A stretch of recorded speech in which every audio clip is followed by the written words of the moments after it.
how we're doing on building a self-sustaining community of practice for appreciative inquiry practitioners across the churches, because again, that was one of the original intentions.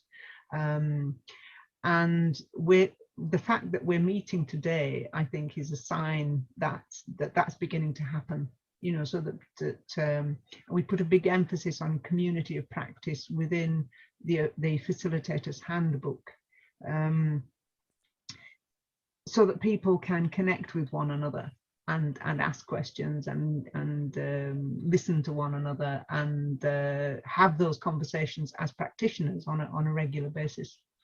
So that's, I wondered, how does that sound to you from in sense of building this community of practice? Well, I think yeah, I mean, absolutely. I think, you know, I think what it did for us, that decision to develop a self-sustaining communities of practice, has had a direct effect on the work in the NHS, our work in the NHS, because there's now 3 or 4 communities of practice processes. There is a whole self-sustaining community in the NHS running their own programs, doing their own thing. There is the same applying this end of this year in a big voluntary sector organisation in North Lanarkshire. They'll do the same. So that model, which Appreciate Church piloted, has been spread in sectors outside of the church sector. The other thing I think is the case studies. I think sometimes we forget there are some, in my view, there's some really amazing, innovative work in the AI in the churches. And I'm not too sure we have actually promoted it. I think the stuff that Jim was involved with and the team in Yorkshire Synod, really fascinating way of doing church planning in a very different way. So there are things we've got on the website, but I think my view would be, we're not probably, there are other bits as well. I know how the Methodist Church use AI and some of the SAW stuff.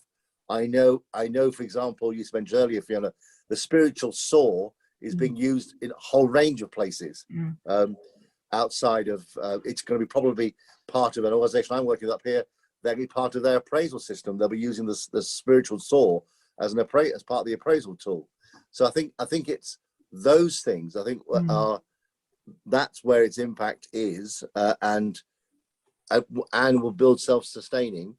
You know, it's early days. What the model does do, as proved in both the churches, it doesn't give, AI is then not a flash in the pan. It has legs.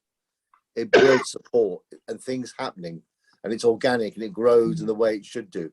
And I think what's good about it is, because it follows this self-sustaining system, you adapt the activities to the needs of the client. So, for example, outside of the church sector, the NHS are looking at patient safety and human factors in safety of it. That's where their hook is, and learning from excellence. But so the churches, I think that's where I think it's been a very, I think you've modeled, I think, a very different approach successfully. Okay, well, that's very encouraging.